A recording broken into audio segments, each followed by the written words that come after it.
right, good morning. Welcome to you all. I'm John Hart, your worship associate today. We have Anthony Hernandez here on piano, and our tenor, Kieran, is back for a visit as well. Keon, excuse me. All right, a number of us are marching right now at the Los Angeles Pride Parade. I'm excited that summer is here. School is out and fun and travel is in. June is a wonderful month. Pride Month, Father's Day, Juneteenth, the summer solstice, Hollywood Fringe, car shows, beach days. Go have fun. But our community here will be going through a lot of changes soon. Our two ministers that we have come to love will be gone. One permanently and another for a year. And in the summer, many of us will be traveling and often away from church. How do we fill this gap and keep our community strong? I want to propose that we have a summer of love. When we are here together, let's support and love each other. When away, try to stay in touch with your friends here. Try to come every Sunday you can to keep our community strong as we go through the separation from both our ministers and from each other. So when we are here together, let's show our love and support for each other. Keep doing the movie nights together. Keep doing the game nights, the Dining for Dollar events, and the soul collages. Keep marching, keep priding, keep loving. Remember, we have each other. Let's lean on each other. This is our circle. All of us right here. Let's make a summer of love together. Come, let us worship together.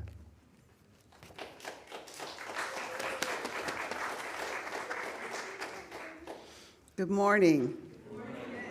I am Kikanza Nuri-Robins, and I am a proud member of this congregation and have been serving for almost 10 years as the consulting pastor. So it is great to be here. And most of you know I'm not a hugger, and I'd rather you not touch me. For the month of June, I'm accepting all hugs. Any safe touch, I'll accept. It's my gift to you. Thank you. Thank you. Unitarian Universalism is a liberal, progressive religious movement. We are truly inclusive and diverse in the people who come here and their many diverse beliefs. We are united in our commitment to justice and to building together the beloved community. And so if you have been coming here all your life, if you are a generational member, if you are here for the first time, if you're just trying to figure out, I thought this was a unity church, and where is that? Welcome. We are sure that you'll find something here that will be a delight to you, even if it's just the coffee. So this service is produced by a lot of people. Those of us who are fortunate enough to be up on the chancel get to hear and see the applause and the appreciation. But there are many, many, many folks who work behind the scenes to make things work. And so we can't do this without a team. And I'm so grateful for all who are here.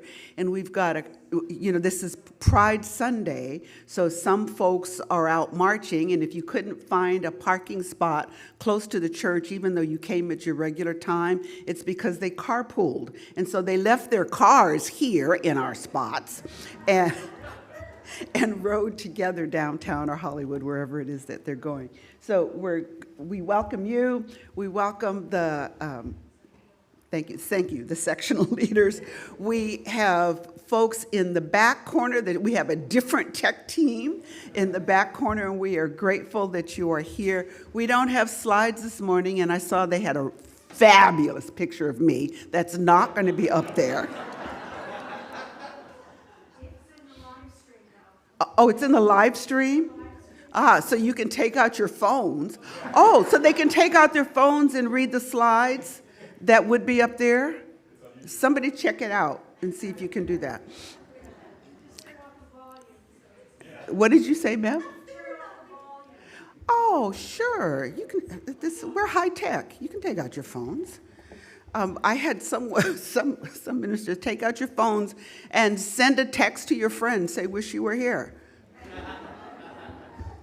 So, where was I?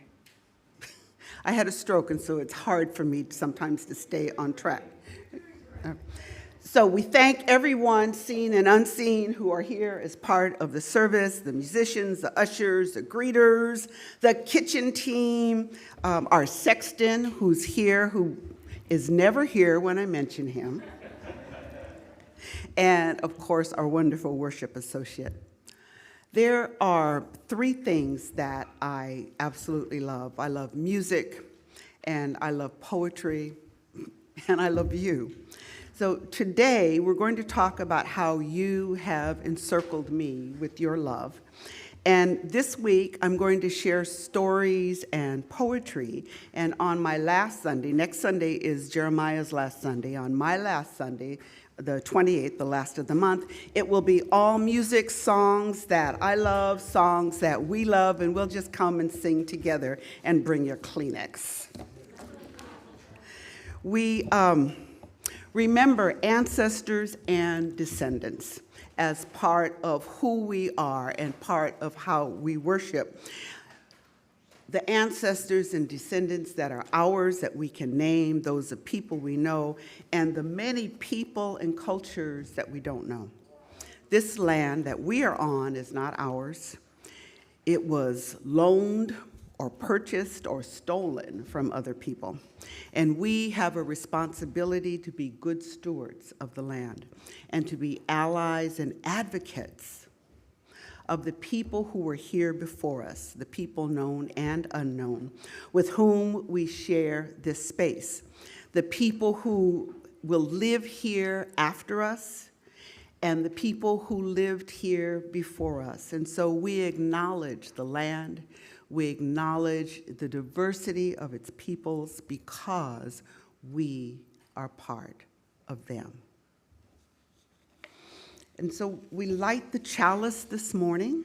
Oh, here it is, right here. John, you want to light it for me? Love to. Since I'm having trouble multitasking. So this is part of a poem by Amiri Baraka. Some of you may have known him as Leroy Jones. He was a revolutionary of the 70s and 80s and part of the commune that I lived in. And he says, "Walk through life, beautiful more than anything. Stand in the sunlight. Love all the things that make you strong. Look up and look at the world. Take it slow. We've got a long time and a long way to go. Walk on out through sunlight, life, and know we're on the go for love."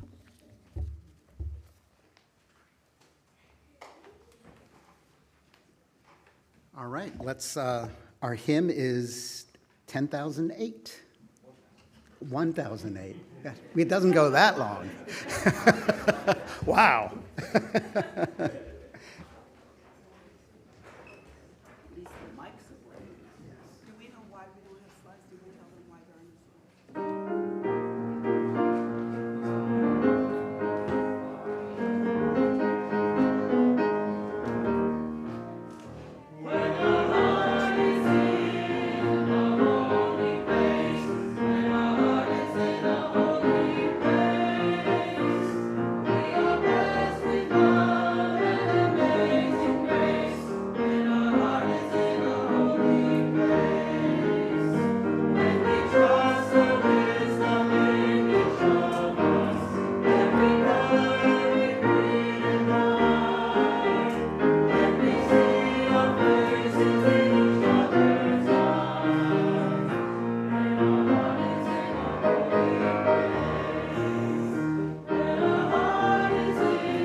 Love is the doctrine of this church. The quest for truth is its sacrament, and service is its prayer. To dwell together in peace, to seek knowledge and freedom, to serve humankind in fellowship, thus do we covenant with each other. El amor es la enseñanza de esta iglesia, buscar la verdad en su sacramento, y es el servicio, es la oración, vivir juntos en paz, buscar en conocimiento en la libertad, servir a la humildad en comunión, así es como convenimos unos a otros.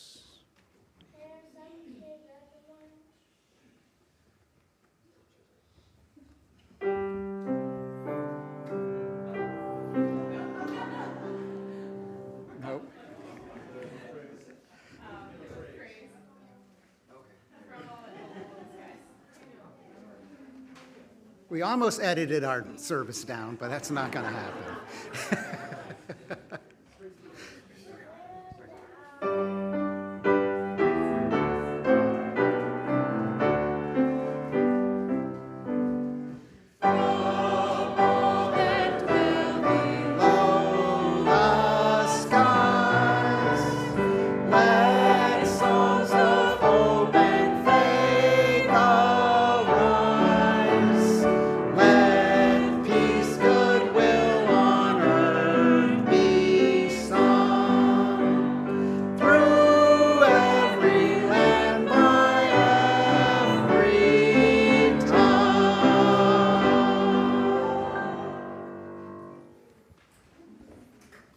Okay, it's time for our weekly gathering donations to the West Side Food Bank. Now, if you have something for the kids to pick up, raise it up, and so they can see what you got, and they'll come and grab it from you.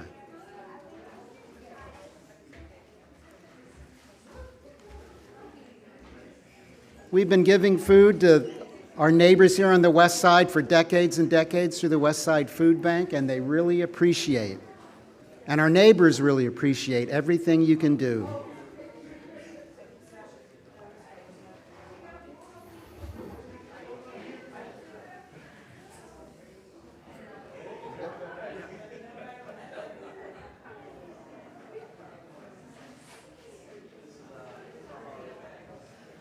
I love giant boxes of cornflakes, just huge ones.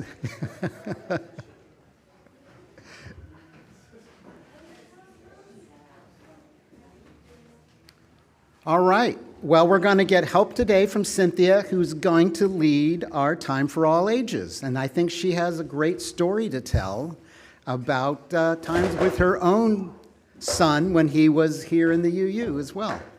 Do you need a mic?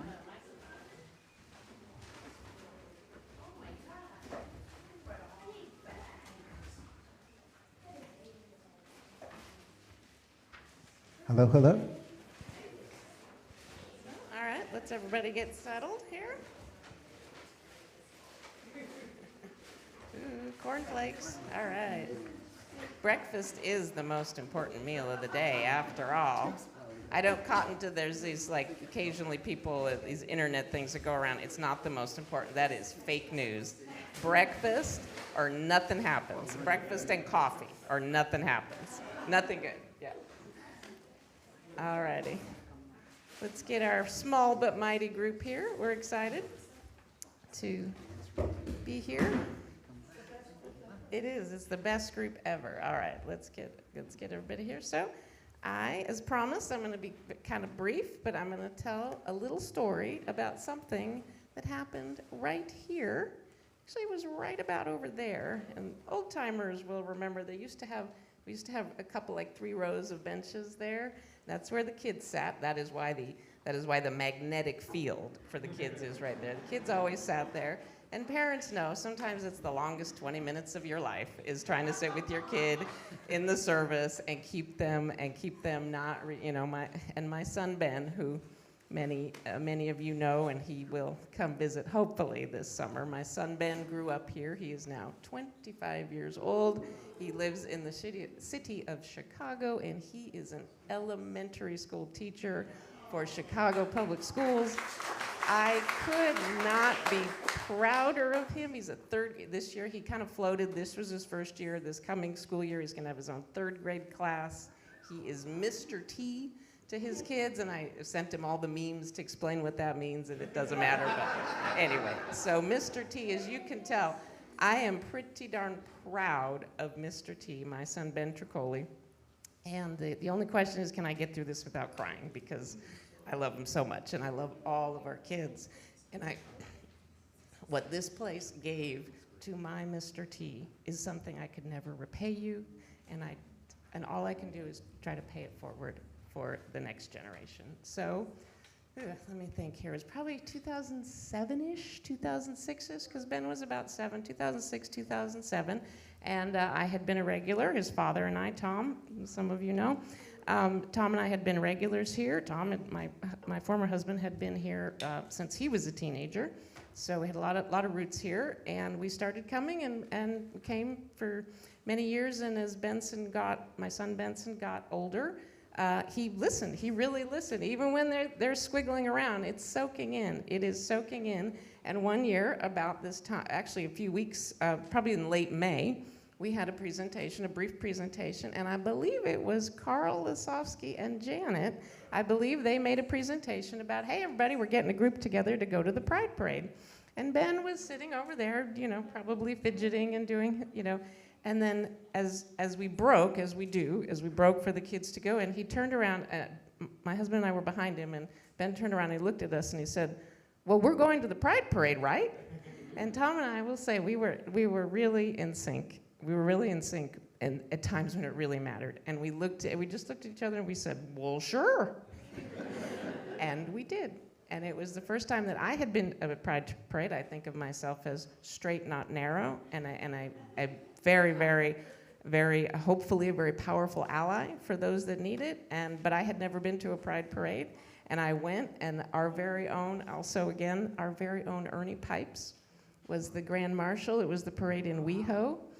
And it was just absolutely amazing. And in my professional life, people I knew from work came out and they said, the thing that always gets me at the Pride Parade is the elders, watching people go down the street and be who they are and celebrate who they are, and the tears streaming down their face every time reminds me why it's important that we do this, why it's important that this church gets here and brings our beautiful kids to be out there and marching, and why it's important. And it's important here, but it's also important in Kansas. It's important in places like Buffalo, where I lived briefly and got a real eye-opening into what it's like to be an LGBT kid that's not near West Hollywood or Santa Monica. And it's just, it's really important, and it's one of the many things that this church awakened me to. So the moral of this story, which has been more for the adults than for the kids, the moral of this story is, out of the mouths of babes, listen to them. When they tell you who they are and what they want and what moves them, listen to you. That first Pride Parade, I could never have imagined what it would have meant to me personally, to my son, to my family, and one of 10,000 things that I can thank this community for. And so I'm grateful for the time to do that. Thank you, everyone. We're going to go and talk about Pride. We have some press-on tattoos that we're gonna fly the Pride flag if they want to. If not, we'll have some other things. But anyway, thank you all for listening to me. And if I could just reinforce something that John said, I'm not trying to preach, but in my experience, the consistency of coming to church gives you the most out of it. That's my little tiny preach. Thank you all. All right, and now it's time for donuts.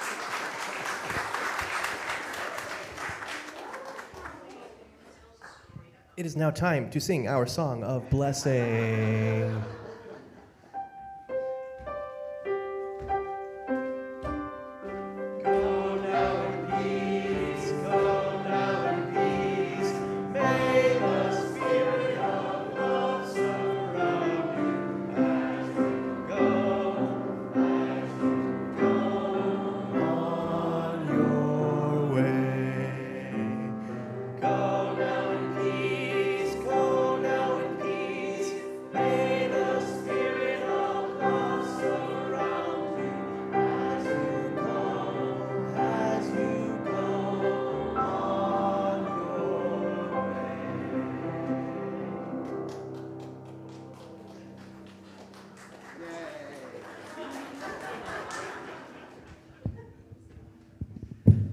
All right, well, it's time for announcements. We don't have the projector working, so the usual is going on today after our service, including making lunches and giving them available for our homeless neighbors here in Santa Monica. And here's a few other announcements for today. Please take a moment to silence your cell phone. Thank you. We are always honored to welcome visitors. You can find out more about who we are and what we're all about at the visitors table just outside on the patio right after today's service. Feel free to bring your questions and find out more about how you and so many others can align with our UU values. I've got some great news here. Alicia Blythe Richmond Hendricks is graduating today from college from Lawrence University. Growing up and coming of age here at UUSM, Leah's remained active in our Unitarian Universalist Association, both locally and nationally. This summer, they will be volunteering as a counselor at Camp de Benneville Pines during the elementary week and the high school week. Her mama, Susan Hendricks, is tremendously proud of all that Leah's accomplished, including her standing on the side of life as a Unitarian Universalist. Way to go, Lee!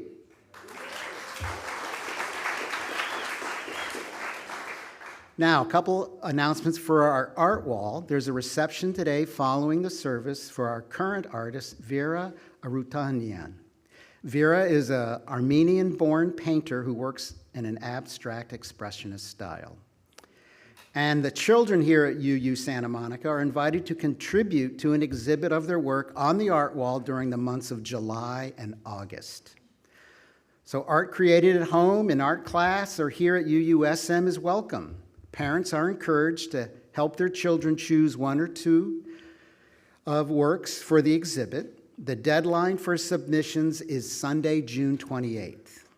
Contact parent liaison Karen Sue Patterson or our Art Wall Committee, Gretchen Getz, Betty Barclay, and Jessica Tenhave Place for more information. We look forward to the opportunity to showcase the creativity and individual perspectives of the youth in our community. If you haven't had a chance to fulfill your pledge commitment for our 25 to 26 pledge year, it would be appreciated if you could get that in by the end of the month, June 30th, which is the close of our current church year. If you have any questions about payment options, please reach out to our administrator. And this is one of my own announcements that I want to make today about love. On June 12th, 1967, the U.S. Supreme Court issued a unanimous ruling in Loving versus Virginia. This monumental civil rights decision legalized interracial marriage nationwide, invalidating bans in 16 states. This is not that long ago. I'm not that old and I'm alive in this time period. The case originated with Richard Loving, a white man, and Mildred Jeter, a black woman. After marrying in Washington, D.C. in 1958 to bypass Virginia's Racial Integrity Act, they returned home to Virginia and were arrested that night in their own bedroom. A local judge sentenced them to a year in prison or exile from the state of Virginia for 25 years. The Lovings chose to leave Virginia, but challenged their convictions with the help of the ACLU. The Supreme Court ruled in their favor, declaring that the freedom to marry is a vital, personal right essential to liberty. June 12th is now celebrated annually as Loving Day, a commemoration of the couple's fight for marriage equality. Okay, it's a time to greet your neighbor. I'm sorry, that one got to me. I really wanted to talk about that.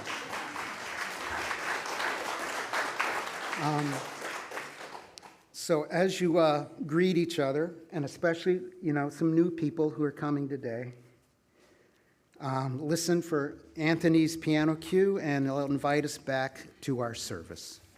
All right. Say hi.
Oh yeah, we have a little bit of music cue. Music, then joys and sorrows.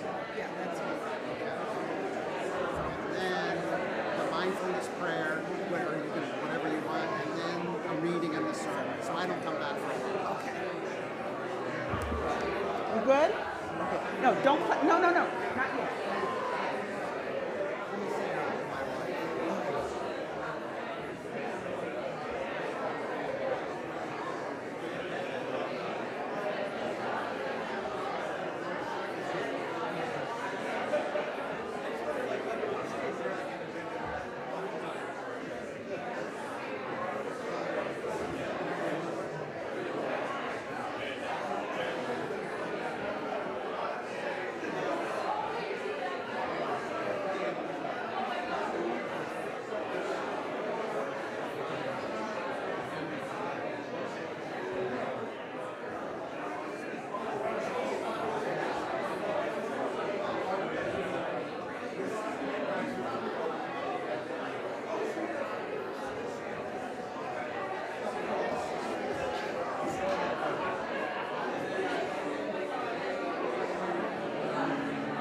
I want to help her up.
can't sing it well, sing it loud, but when you sing it well and you sing it loudly, whoa.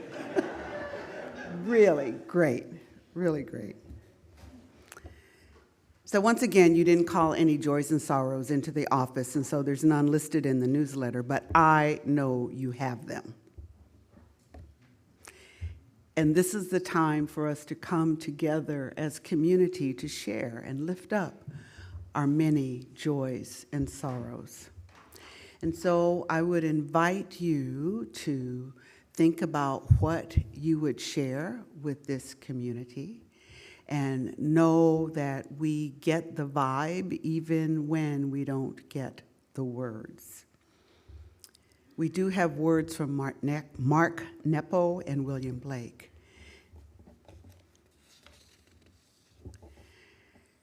I moved through my days stopped by wonder and pain, worry and surprise. With each stopping, I listen for the story, the insight, the question, or the metaphor that is my next teacher. And William Blake goes on, it is right, it should be so. Man was made for joy and woe. Under every grief and pine runs a joy with silken twine. Joys and sorrows. And so we are meditating this morning on the circles of love that we stand in, the circles of love that surround us. And my favorite is from E.E. Cummings. He says, I carry your heart with me. I carry it in my heart. I am never without it. Anywhere I go, you go. And whatever is done by only me is your doing. Here is the deepest secret nobody knows. Here is the root of the root and the bud of the bud and the sky of a tree called life, which grows higher than any soul can hope or mind can hide. And this is the wonder that keeps the stars apart. I carry your heart. I carry it in my heart. Let us sit what is in your heart of hearts.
Gently return to the pews.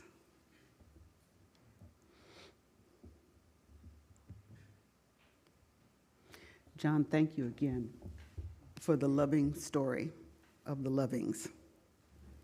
I knew part of that story. I didn't know all of it. Years ago, I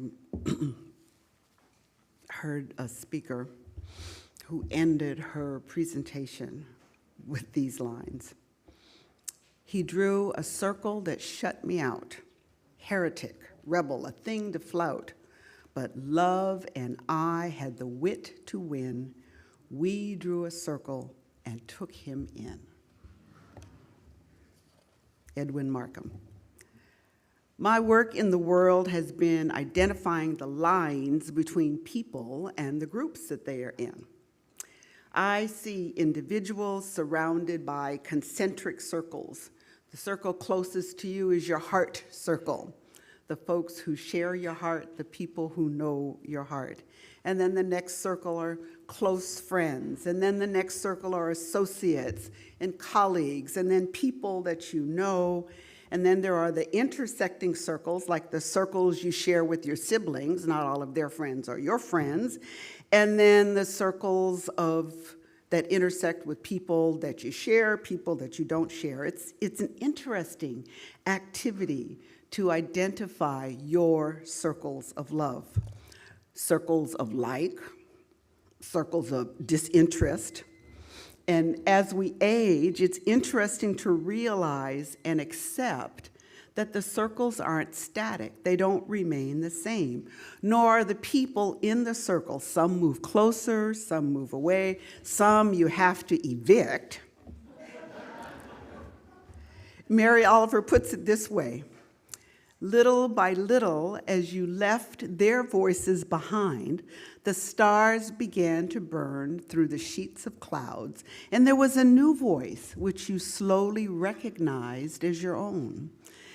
This voice kept you company as you strode deeper and deeper into the world, determined to do the only thing that you could do, determined to save the only life that you could save. My work in the world has always been a leap into the unknown. Something comes up, I never did that before, but it looks kind of interesting, so I try it. Kate Bowler said, "May you be surprised by your capacity for ambiguity." I have a lot of that. For the way it makes you a great listener and a good friend, and for you are someone who knows how to feel your way through the dark and squint for the stars. I'm always looking for what I can't see. Many of you are asking me, what am I going to do next? Where am I going next? Well, somewhere else, but nowhere in particular, at least not yet. I'm a preacher, I'm a counselor, I'm a sojourner for truth. I'm taking the path that Jan Richardson describes. You have looked at so many doors with longing, wondering if your life lay on the other side. For today, choose the door that opens to the inside. Travel the most ancient way of all, the path that leads you to the center of yourself. That is what brought me here. I was searching for a place to fill my well. I came here to this church for rest and respite, and I found friends. I found a spiritual community and a congregation of people who loved me into leadership. No map but the one you make yourself, Richardson says. No provision but what you already carry, and the grace that comes to those who walk the pilgrim's path. In high school, I read a book by Bill Sears called God Loves Laughter. He talked about leaving his life as an entertainer to become a spiritual teacher, and how he brought laughter with him. Now, my high school had lots of assemblies. I don't know why. Maybe they had lots of money. I don't know. But anyway, what I remember is that there were speakers who opened us up with laughter, and we would laugh and laugh and laugh. And this guy was just so funny. They were all men. And then we're laughing and laughing, then they whiplash us into some deep insight. And I remember thinking, wow, that's a great way to learn. And I remember thinking, I want to be able to do that. Well, it took a while for me to get there before I found my authentic laugh, sharing what I think is funny, not as a performance, but as part of who I am. Now, I've been in churches who don't think that laughter is very holy. I didn't stay there long. But I've always remembered the message of Bill Sears. God loves laughter. No matter what you call the mystery that some call God, you all have appreciated my sense of humor, well, most of you have, and laughed along with me. Now, growing up, my mother's rule was you go to church or you go to Sunday school or you have no social life. And so, not being stupid, we chose Sunday school because it was shorter and we could get out sooner. So when I was 16, I'm in Sunday school doing what I was supposed to do. This was before I became a Unitarian. I called myself a non-dualistic, trans-traditional spiritual teacher. I was raised in a Christian home. I chose the Baha'i faith. I was influenced by Taoism. My family, church leaders, church musicians, and Muslims. And so I'm sitting in Sunday school and listening to what they're giving me and trying to connect it to what I'm learning in school, and I'm asking questions. And I go home one Sunday, and my mother said, "So what happened in church today?" And I said, "I don't know." "Well, I heard you were asking a bunch of questions." I said, "Mm-hmm." "Well, what did you ask them?" I had nothing to say. She said, "Well, the Sunday school superintendent called and said that your questions were disturbing the other students. So I guess if they can't answer your questions, you don't have to go." So I said, "Whoa, okay, I'll become a Baha'i." And she said, "No, you won't." But it began my path. It began my path as a seeker, and it began my path of understanding that whatever you call it, there is something that connects us, that unites us to one another, and to how we understand how we got here and how the world came to be. So 50 years after being ousted from Sunday school, I visited the UU Church in Tulsa, Oklahoma, and it was Coming of Age Sunday. How might my life have been different if I had been, instead of being excused from Sunday school, if I had been invited to stand on the chancel to talk about what I believed and what my questions were, and what I was going to do to find answers to those questions, because that's what those young people were doing. So when I got back to California, I decided I was going to visit all of the UU churches in Southern California. When I was taking classes at Pacific Oaks College, I wondered about the church that was down the street that welcomed witches, you know, that one in Pasadena. And then I worked across the street in San Diego from the UU church, and I wondered about them, and I knew about Unity because they put out that booklet every month, but I wasn't sure about Unitarians. I didn't get far in my exploration of the UU world, because when I got here, right here, this place, I knew I was home. So what have I done while I was here? Well, my dining for dollars dinners are legendary. I have served on the board. Wasn't my best time, but I did serve. I've been on the nominating committee. I did the mission review with Julie Nyquist. I've done several classes. The best one was the Building Your Own Theology, which was great. Yes.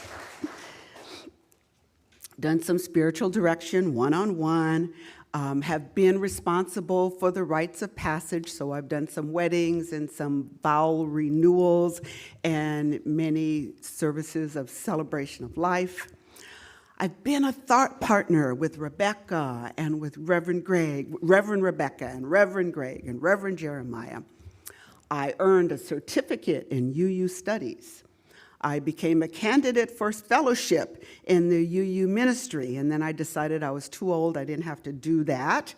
But I did become a member of the Unitarian Universalist Ministers Association, so I am credentialed.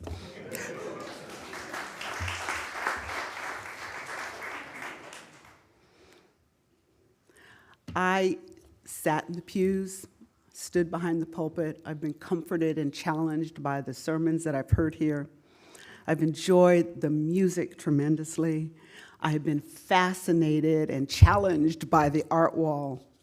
I've made many, many friends, and my circle of love has grown larger.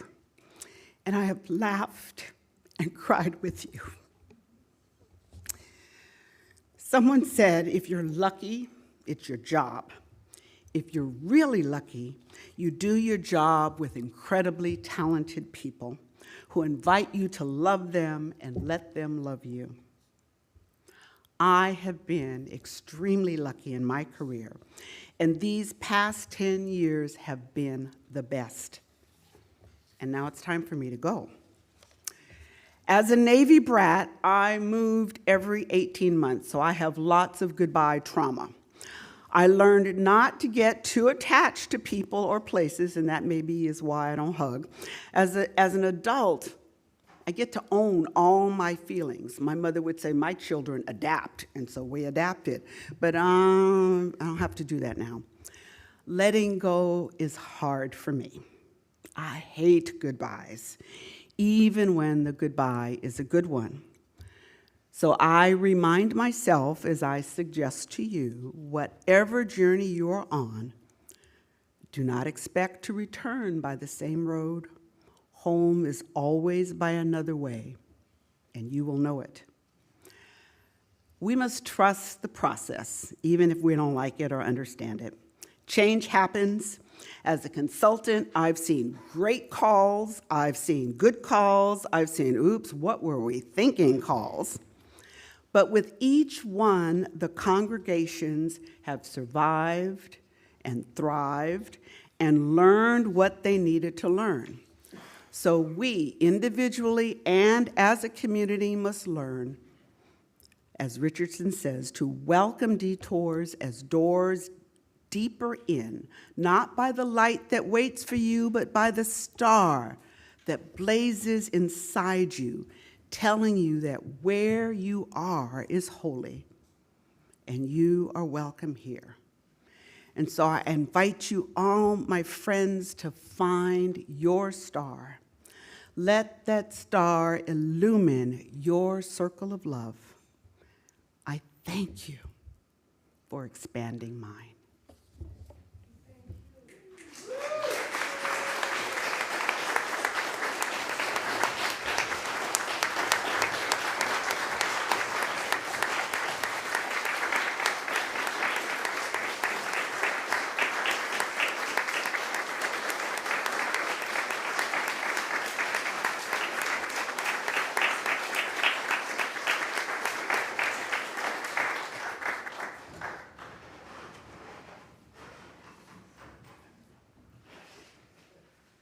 Okay, I cannot follow that act at all.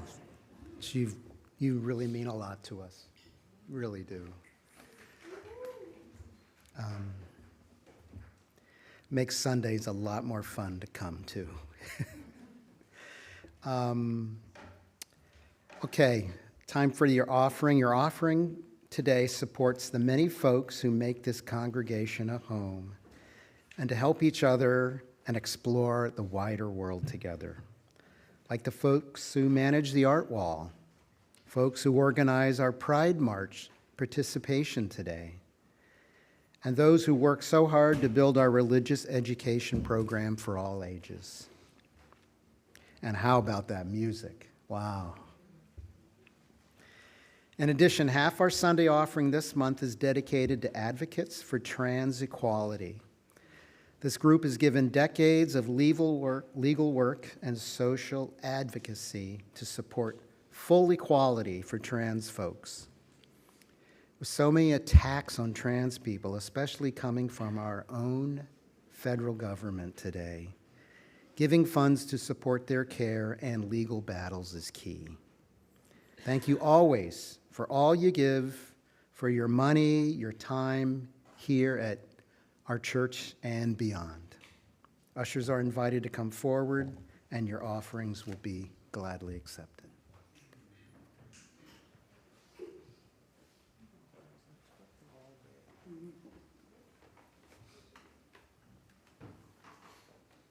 Thank you.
You can sit down.